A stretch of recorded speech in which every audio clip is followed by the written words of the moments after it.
Yes, Congressman Akop. Yes, May I ask before Brother PAGCOR? Eddie. Is there a PAGCOR representative here? Yes, ma'am.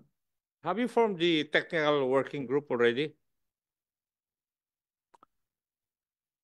Yes, Mr. Chair. Actually, nag-convene po yung technical working group last Wednesday po. And the reason for your convening is because of the job given to PAGCOR as the chairperson insofar as employment recovery and reintegration are concerned? Yes, Mr. Chair. Actually, for today po, meron pong ongoing na job fair sa SM MOA for the Filipino workers that were affected by the winding down of the POGO licensing. So meron na po kayong strategy na nagawa because hindi po dapat palliative yung measures na gagawin natin. That is why the executive order required the formation of the technical working group with certain objectives. May I know kung na-address na itong mga objectives na ito ng inyong TWG? Kasi kayo po ang chairperson PAGCOR. The vice chairperson is Dole. Yes, Mr. Chair. Actually, yung last Wednesday po na meeting, it was nandun po yung core plan na gusto implement ng TWG. So happen na, Mr. Chair, ang for now na nagawa ng TWG is yung job fair for today and tomorrow sa Mall of Asia. Have you come up with a strategy?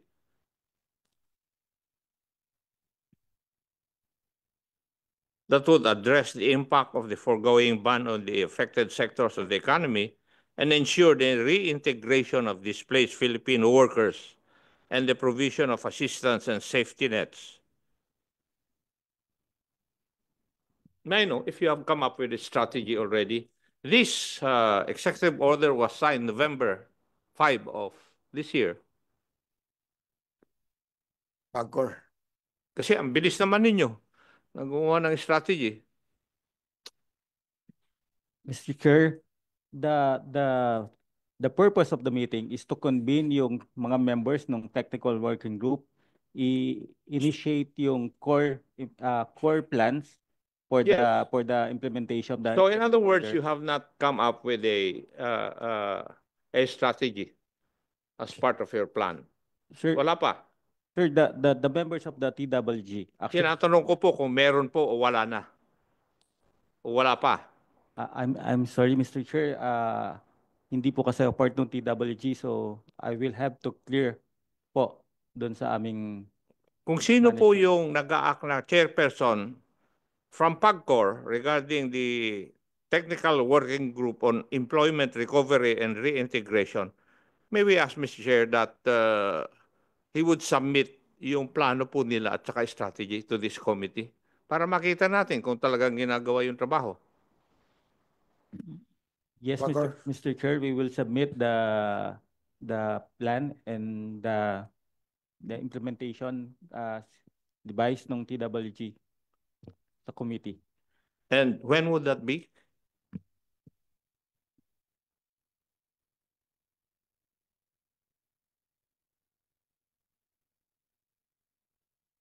We will just release po sa principal po namin after po ng committee hearing.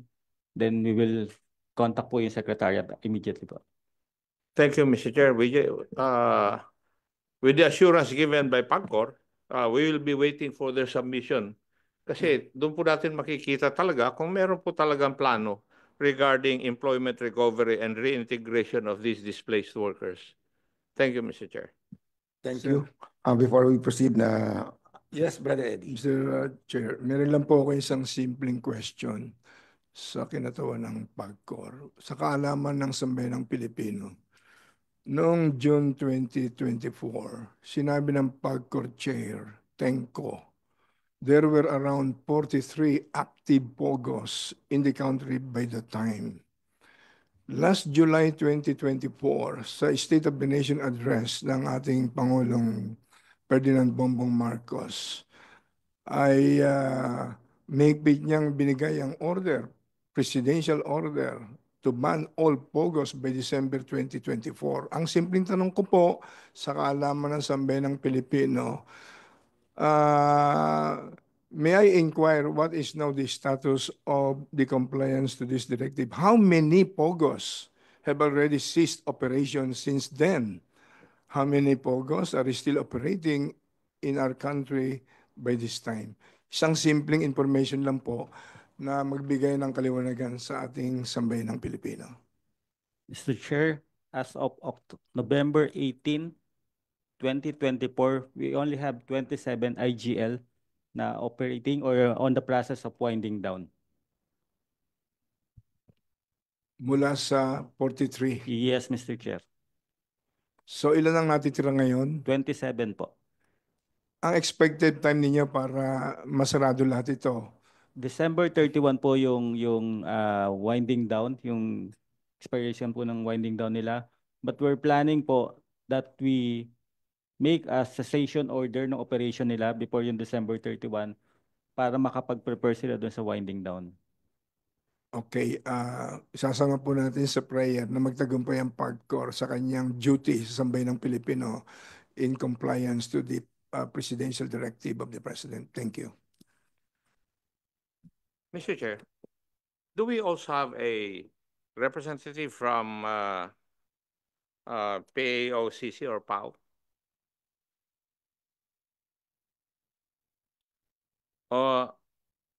So the question of the Honorable Villanueva pertains to legal POGOs or POGOs issued licenses by PAGCOR. How about, I think there are more illegal POGOs operating.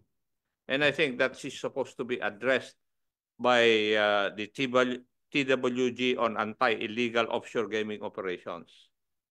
And that TWG, pursuant to that executive order, is headed by the PAO, vice-chaired by the Department of Justice. So kailangan din sila nandito dahil I think mas malaki yung problema natin dun sa existence ng illegal POGOs.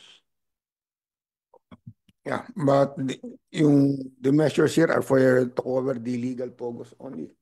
Kasi yung illegal POGOs are illegal from the very start and they're not even under the PAGCOR. Yes, Mr. Chair, but the executive order signed by the President requires the formation of a technical working group to be headed by PAOK to address yung illegal POGOs. Yes, if we read the executive order signed by the President, there are mainly two TWGs formed. One for employment recovery and reintegration and anti-illegal offshore gaming operations. So, yung executive order na yun, nire-require na i-address natin yung problema ng mga displaced workers from the legal POGOs at saka yung existence ng illegal POGOs. Unfortunately, hindi po umattend dito yung PAOK para matanong sana natin kung ano naman po ang kanilang plano at saka strategy. In due time, sa oversight natin, patawag natin yung PAOK. Mr. Chair, gusto ko lang pong maitanong sa ating Vice Chairperson, Congressman Ako. Yung sinasabing illegal POGOs at saka legal POGOs, hindi ba sa Presidential Proclamation ng ating Pangulong Bongbong Marcos, kasama na lahat ang POGOs, ma-legal, ma-illegal. By December 31st, all must be closed. By December 31st, sa January, malaman natin na hindi na comply. I think it is the duty of every Filipino to expose the irresponsibility and negligence of the concerned authorities. Kasi sobra na ho ang damages na nagagawa nito sa sambayanan. If we are serious in really securing the greatest welfare and national interest of the country. Yun lang po ang melit yung remarks. I agree, Your Honor. The statement the president did not distinguish whether legal or illegal pogos. So legal or illegal pogos are covered by the statement of the president. And I think precisely the executive order signed by the president covered the problem that will arise if we ban legal pogos. And it also addresses the problem on the existence of illegal pogos. Why? Because the executive order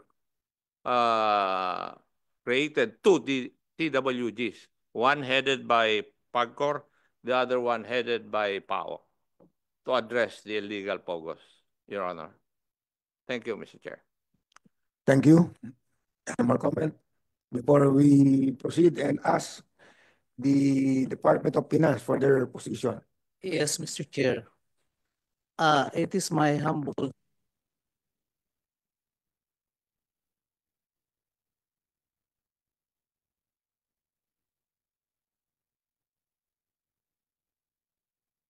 The problem is we do not have any data on illegal pogos.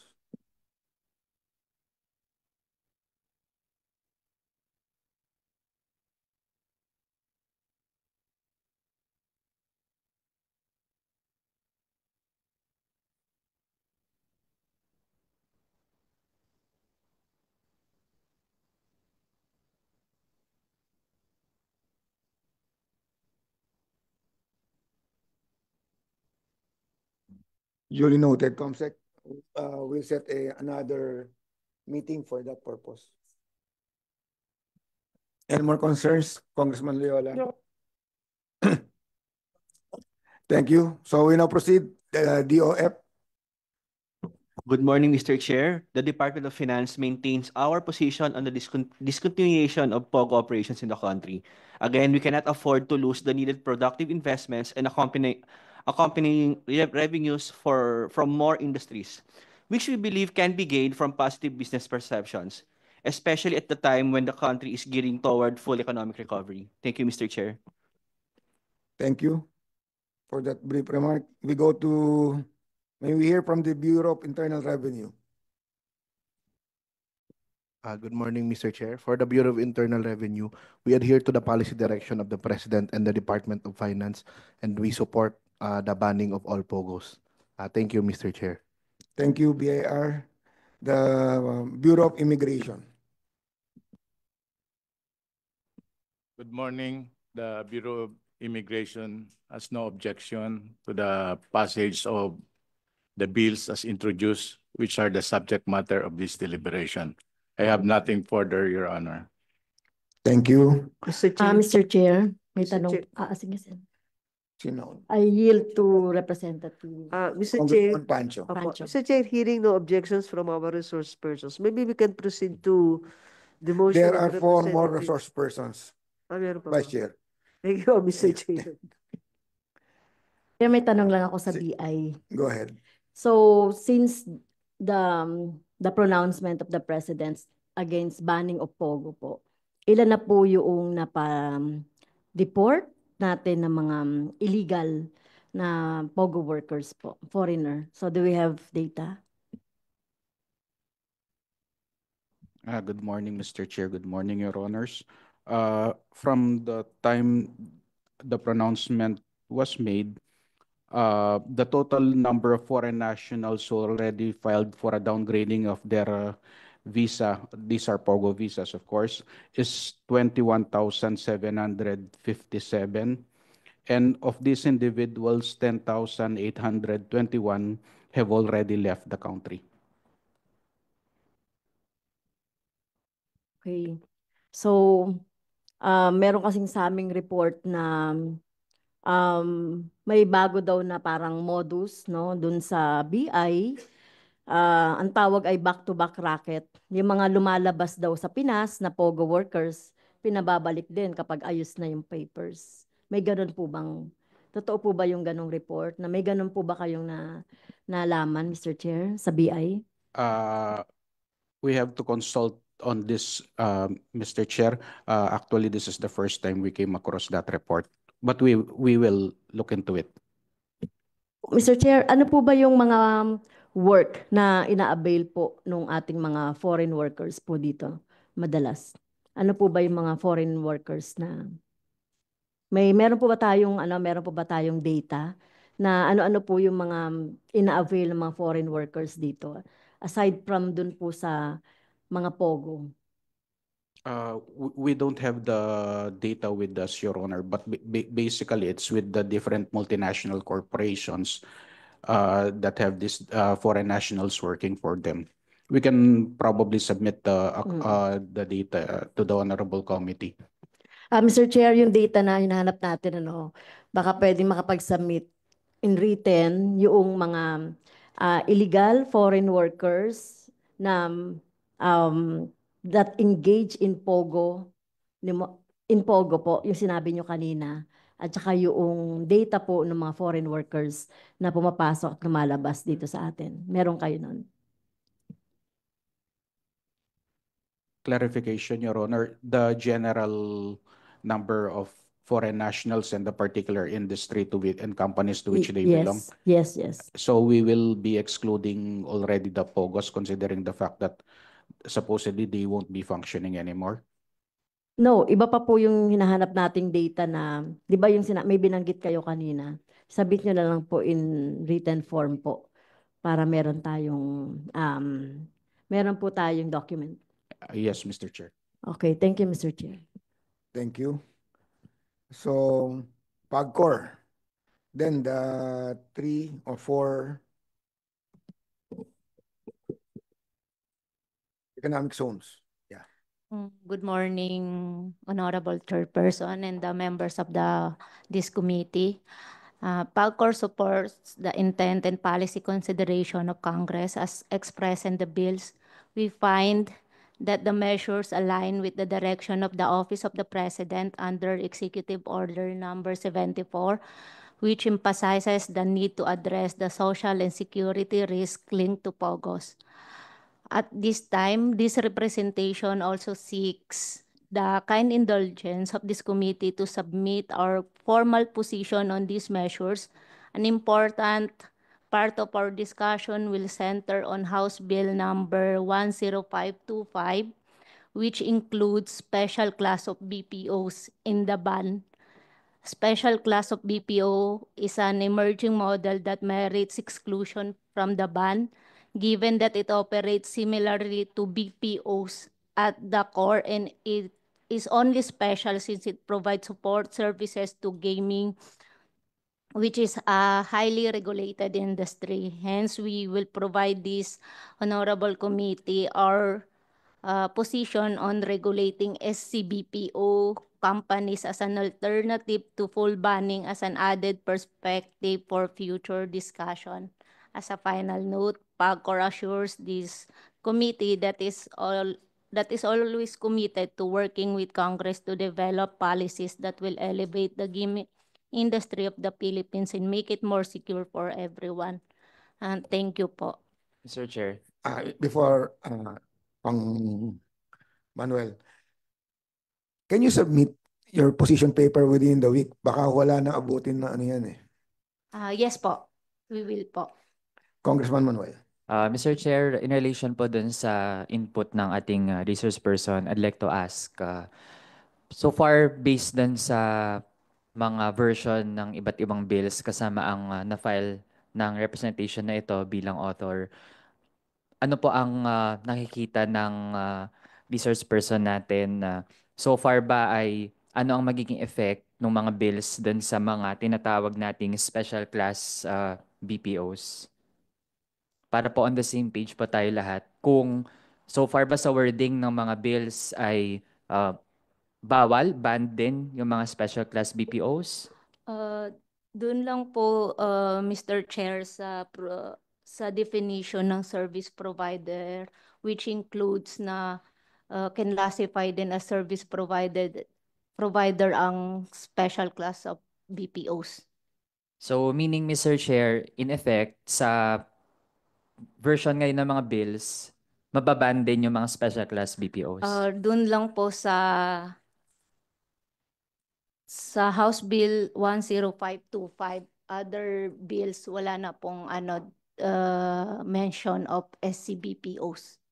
Okay, so meaning merong version na banned, merong version na hindi explicitly banned, yung mga special class BPOs. Yes, Mr. Chair.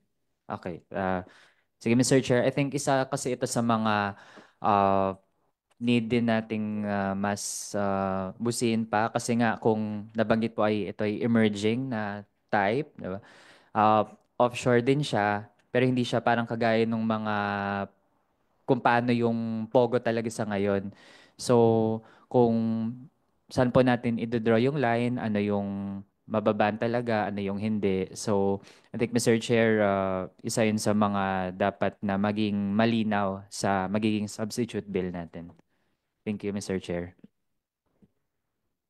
Thank you, Congressman Manuel. Mr. Chair. Yes, Congressman Villanueva.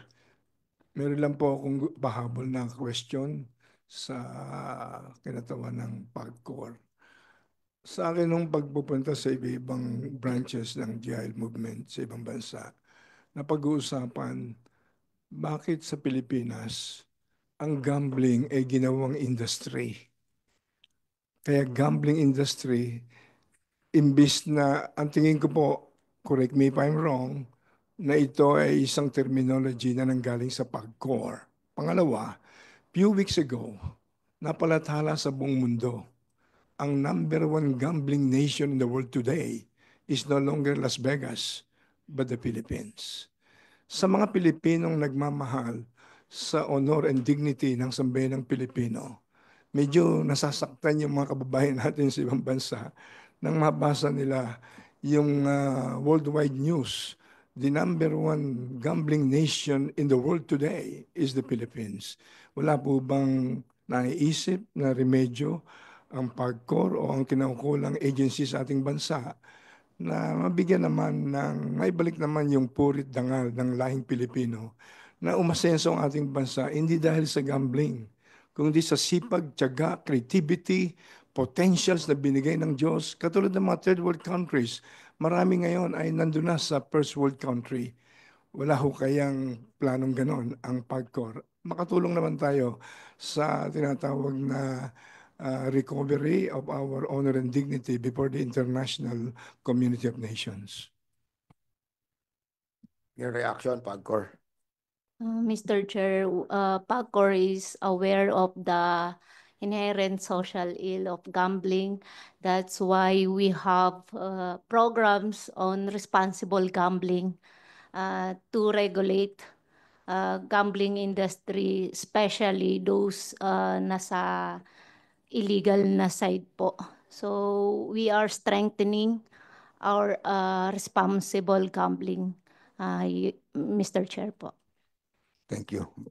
Are you proud for the Philippines to be considered as the number one gambling nation in the world? Mr. Chair, may I clarify po yung term na we're the number one gambling industry. Philippines, ang notion po nito is that we're regulating po yung gambling industry in a fair, credible manner. Not necessarily po in a way na yung income or yung operation or yung laki ng industry is nandito po. Ang term po na we're number one in the gaming industry is because PAGCOR is regulating po fairly with integrity, and yung buong mga investor or yung buong mundo po is pag nakitang license ni PAGCOR, they tend to give credibility na po doon sa pangalan na you're a licensed by PAGCOR, you are regulated fairly, and yun po ang sa amin po, Mr. Chair. Thank you. Uling remarks lang po. Sige po. Mr. Chair. May tinanggap po kami mga information for since last year na mga eskwelahan, mga teachers and students nalulong sa sugal, lalo na kasama ng isabong. merong isang registrar ng isang eskwelahan. Nagdispalko yung ilan ng 7 million dahil nalulong sa sugal. Kaya makikita po natin na walang naitutulong na kabutihan in transforming our country to be a great nation in history ang anumang uri ng sugal. Kaya kinondem ito ng Diyos sa 10th Commandment. And sabi ng Bible, violating one commandment is tantamount to violating all. At ang mga taong nahihilig dito ay guilty ng covetousness, coveting neighbor's possessions. Mabigat ho ang resulta nito sa lipunan, sa mata ng kasaysayan, at higit sa lahat sa mata ng Diyos. Kaya ang Sibak Party List umaapila sana sa lahat ng kinukulan, lalo na sa PAGCOR. Wag nating pasahin na aasenso ang ating bansa sa galing ng expertise sa gambling ng mga Pilipino. Improvein po natin ang expertise ng lahing Pilipino sa mga productive activities. Katulad ng matutuwa natin sa mga model first countries ngayon in the world. Kaya paalala lang po yun sa akin, it is part of my duty to God and to our country. Thank you. Thank you. Congressman Leola again. I have only one question to PAGCOR. Yung bang pagkakatawag sa atin ng #1 gambling gaming nation in the world ay dahil ba sa pagkakaroon natin ng pogo sa ating bansa or dahil sa mga casino? Kung casino, yung casino natin kakonti compared to Macau and Las Vegas. Mr. Chair, as I said po kanina, it's not yung term po is not because of dun sa operation. More on sa regulation, sir. Yung credibility po or yung integrity ng gaming industry, yung po yung hinahawakan po ni PAGCOR. Not necessarily po yung GGR, yung gross gaming revenue. Hindi po yun yung operation. What they're saying is, what we're saying po is pag sinabing sa Philippines, yung gaming dyan is fair and level po yung field ng mga lahat ng stakeholder. Yun po yung mandate ni PAGCOR and we will continue to do that po, Mr. Chair. Are you satisfied, Congressman Leola? Thank you, Mr. Chair. So, may we hear now from the Aurora Pacific Economic Zone and Freeport Authority. Good morning, Your Honors. We fully support the bills that are pending now with this committee. As in fact, when I came in October 2023, I immediately ordered the stoppage of POGO operation in APECO, and we pivoted away not only from POGO operation.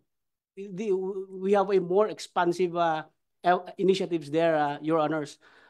We pivoted away from all types of online gaming, and instead we shifted to industry development. And in support of the current President's trust for national security and food security and energy security.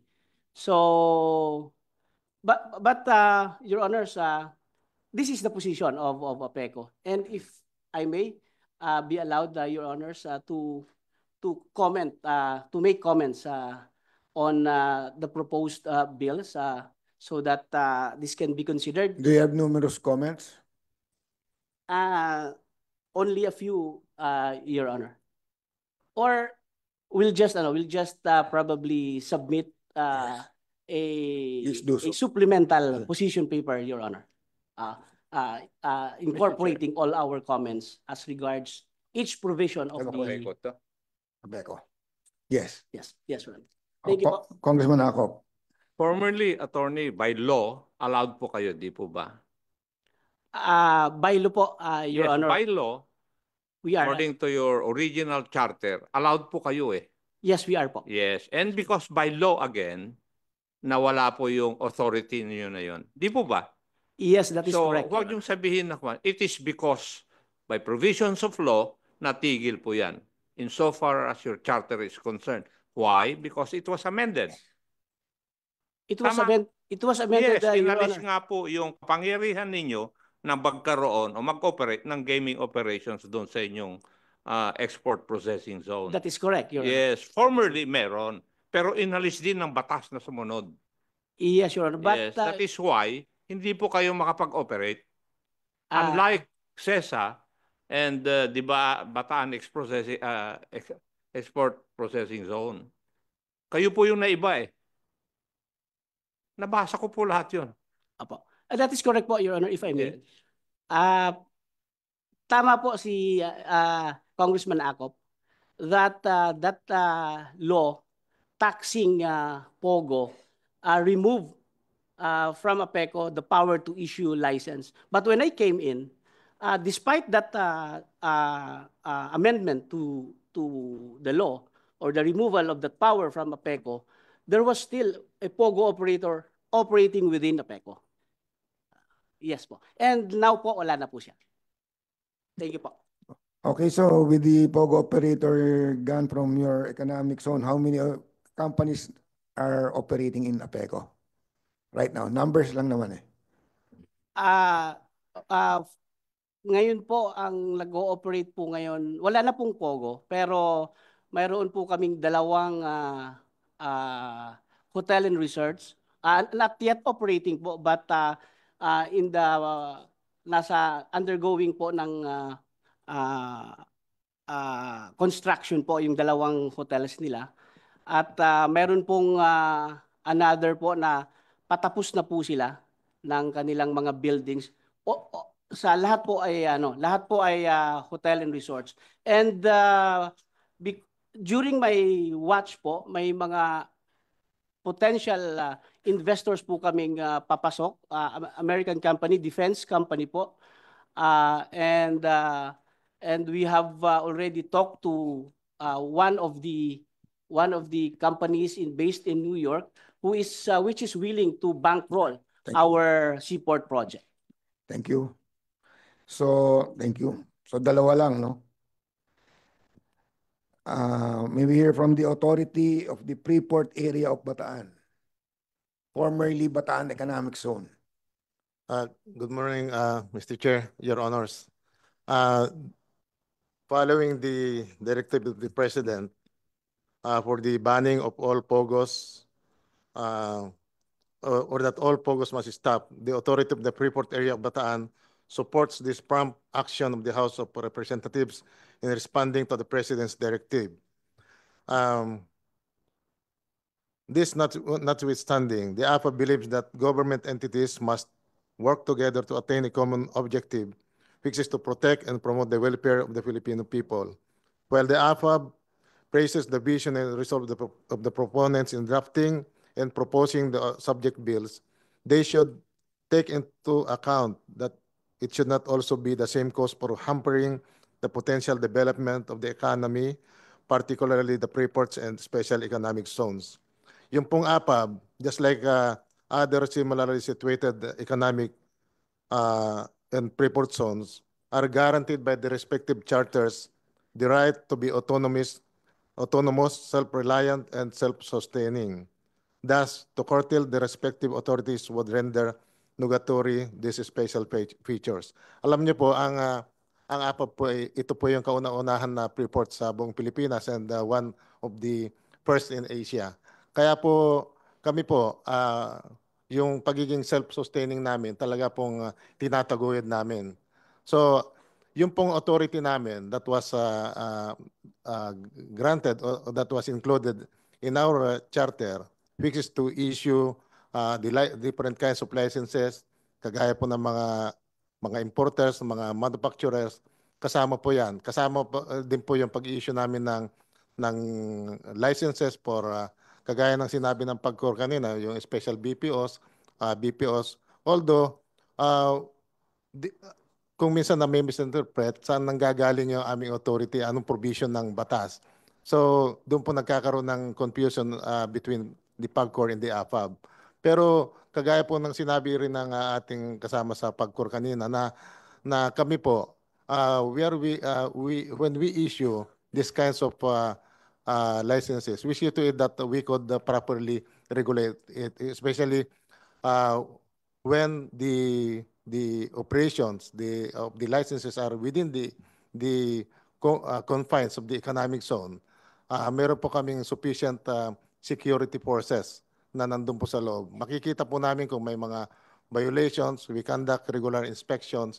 Kaya po ito yung sinasabi po namin na when it comes to gaming, integrated gaming licenses, agreeable na po kami na talagang we have to fully abolish that.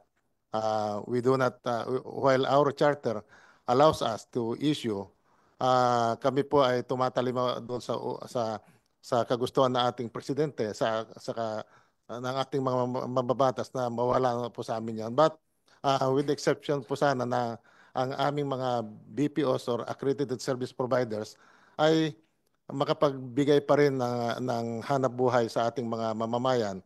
Kagaya po doon sa aming explanation doon sa Senado na as long as we could maintain 95% of the total workforce, mamimaintain po namin at those representing the foreign workers would account only to not more than 5%.